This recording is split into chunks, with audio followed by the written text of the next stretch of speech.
পবিত্র মাহে রমাদানে অনেকেরই একটি কমন প্রশ্ন যে মহিলারা ইতিকাফ করতে পারবে কিনা।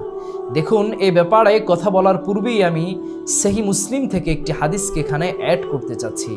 আম্মাজান হযরতে আয়েশা রাদিয়াল্লাহু তাআলা আনহা ওয়া সালামুল্লাহি আলাইহা থেকে বর্ণিত, কানা ইয়াতাকিফুল আশরাল আওয়াখির মিন রমাদান হাত্তা তাওয়াফাহু আল্লাহু আযজা ওয়া জাল সুম্মা ইতাকাফা আজওয়াজুহু মিন বাদিহি।